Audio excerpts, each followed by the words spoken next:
Welcome back. Now, in a moment, we have a guest coming up, Dr. Russell Blaylock. But first, we have continued controversy over the HPV vaccine comments that Michelle Bachmann made during last week's GOP debate.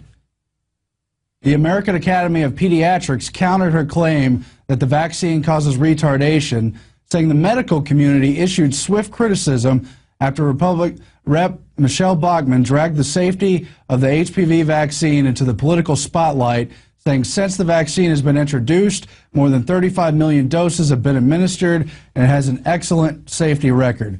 On the other hand, we have the CDC's own statistics, and we're about to get into this with Dr. Blaylock, of over 18,000 adverse reports and many deaths as well.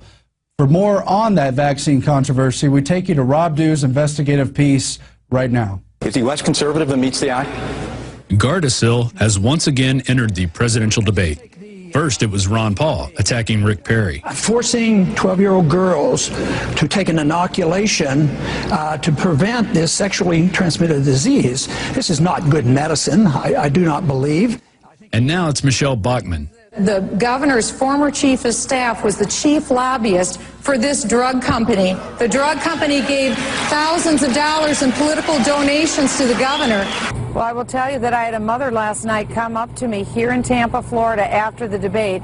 She told me that her little daughter took that vaccine, that injection, and she suffered from mental retardation thereafter. Doctors around the country are offering rewards for proof of her claim that one of her friend's daughters is now mentally retarded after receiving the Gardasil vaccine.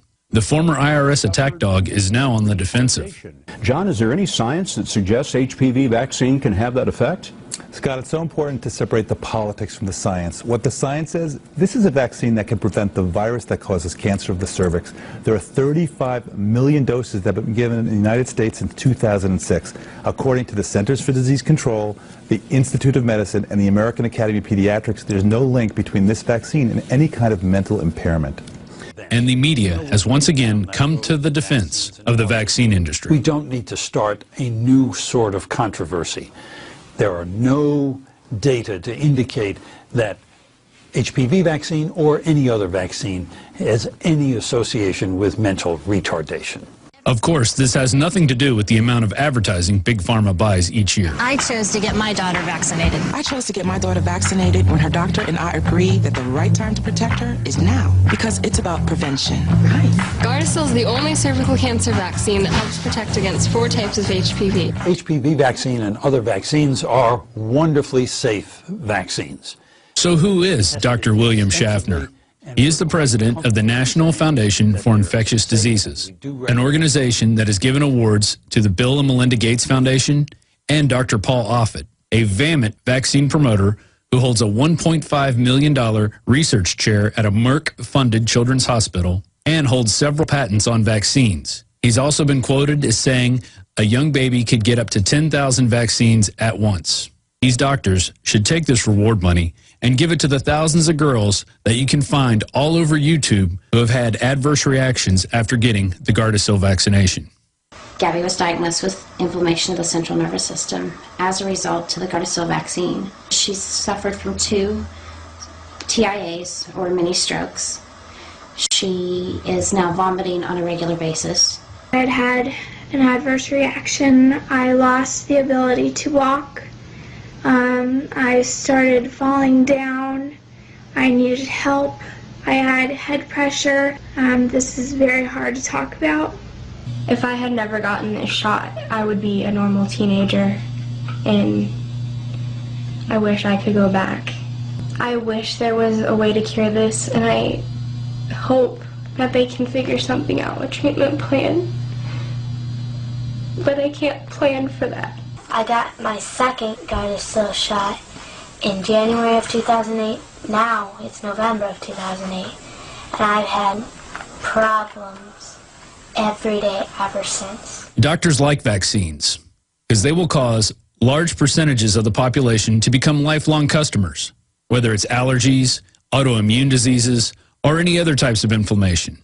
These people will need expensive treatments and prescription drugs.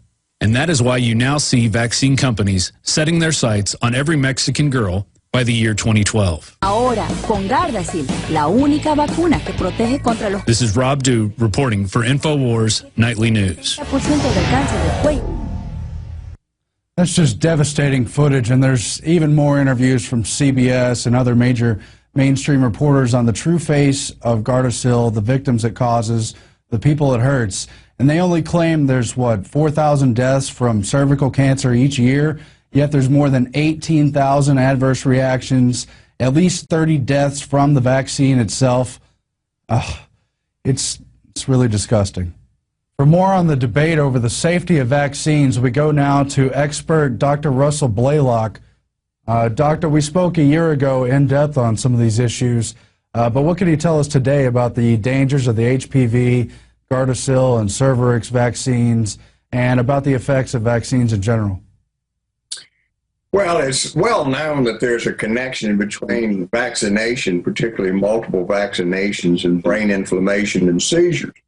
That's been well established. It's been recently admitted by the Institute of Medicine that these are two things that are seen. So the fact that Representative Bachmann was attacked for her statement is rather ludicrous on the part of these doctors and others that are attacking her, because it's backed up by the scientific studies. And we know there's a well-defined mechanism, which I've written several papers in peer-reviewed journals describing this mechanism in detail. Now, we look at the government reporting system, the VAERS system, which is voluntary. Only 2%, it's estimated, of actual reactions are reported. But they admit 18,700 adverse reactions with the Gardasil vaccine. And they admit that 8,000 are serious. That is 1,400 young girls, age 11 and above, have been seriously damaged by this vaccine. And that includes 68 young girls who died. Now, again, this is a reporting system that's voluntary by the physicians. So we find out that actually the numbers are much higher than that. It's been estimated there's 176,000 entries due to this vaccine, of which there's over 13,000 that are serious, and there may be as many as 600 girls that have died following this vaccine. So if we look at the truth of this vaccine, we see it's a very dangerous vaccine. Now, one of the things about it is its adjuvant, that is the immune stimulating part of the vaccine. It contains twice as much brain damaging aluminum as other vaccines. And so that would explain why we're seeing so much problem with this particular vaccine. But the problem is the whole thing is predicated on an enormous deception. And that's the idea, and they're telling these girls in the doctor's office that if your daughter gets an HPV infection, she's going to develop cervical cancer and probably die from it. Well, if you look at the scientific information, that's not true at all. What we actually see is that death from cervical cancer is extremely rare, and that the majority of women who are HPV infected are not going to develop cervical cancer. And those that do, this extremely small percent, about 1% of all women who develop cervical cancer, most of them are going to occur when they're age 50 and above. So this 11-year-old girl that they want to vaccinate, 20-year-old girl, is not in any real danger until she's in her 50s. If we look at the accepted statistics, 1% of women less than age 30 will develop cervical cancer. Now, that's 100 cases in the entire United States. Just 9% below age 40 will develop cervical cancer. 73% of cases occur in women that are above age 50. So we're talking about preventing a disorder that's extremely rare, that occurs mostly in women over age 50, and yet they want to vaccinate them when they're 11 years old.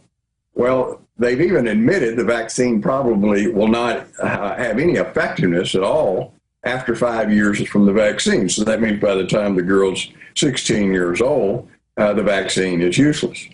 There's no evidence whatsoever that this vaccine prevents cervical cancer. There's little evidence that it even reduces HPV infection of the cervix, even though that's possible. We know that 90% of girls that get infected with HPV virus, it will clear by itself. In other words, they get the clearing and curing of the virus by itself without any treatment. And that only 10% is the virus persistent, and only a small percentage of that 10% will ever develop cervical cancer. And again, it's after age 50 or around that age. So what's being told is an enormous lie that we're preventing death from cervical cancer by this vaccine, when none of those things seem to be true. It's not preventing the HPV that we've been led to believe. This vaccine was fast-tracked, went through approval within 6 months without adequate testing. It still has not been adequate tested. There's no evidence that prevents cervical cancer. And we know that there's a lot of other cofactors that HPV virus by itself, even HPV 16 type, by itself cannot produce cervical cancer. It has to have cofactors. These include smoking, exposure to long-term birth control pills, multiple sex partners, poor hygiene, poor diet. And we find, in fact, there's some excellent studies done that show if young women consume folate, folic acid, and vitamin B12, they reduce their incidence of HPV infection itself 74%, which far exceeds what we've seen with this vaccine, and it reduces the incidence of cervical cancer 70%. So here you have a simple way to prevent cervical cancer in these young girls without endangering them, because folic acid and B12 certainly doesn't kill 68 young women, or that's the higher number that we discussed. Now, if you want to make something mandatory, why don't you make it mandatory that all young girls take folic acid and B12 and stop smoking? Because those are the leading causes of cervical cancer. And that's been proven time and again by numerous laboratories and numerous studies. And we know that this HPV vaccine only produces cervical cancer in the presence of significant folic acid B12 deficiency, and that smoking produces vitamin B12 folic acid deficiency. So the whole thing is predicated on a lie. It's there for nothing but producing sales for the vaccine manufacturer, the Merck Pharmaceutical Company, to sell these vaccines. They're secretly going around to state legislatures trying to get mandatory laws passed, like Governor Perry did. He accepted $5,000 each from 3 different pharmaceutical vaccine manufacturers, over $377,000 that Merck Pharmaceutical put in the Governors Association of Texas for the good governor to mandate this vaccine. And there was no evidence that it needed to be mandated. So this whole thing is just a farce, but it's a dangerous farce because they're destroying the lives of these young girls. Many of these girls are having repeated seizures. They're crippled by arthritis. They're having cognitive problems, cannot remember, cannot learn. They're having to drop out of their sports events. They're having to have a lot of difficulty with their schooling. And this is all being covered up, not discussed by the media. And mothers need to know, start asking some serious questions.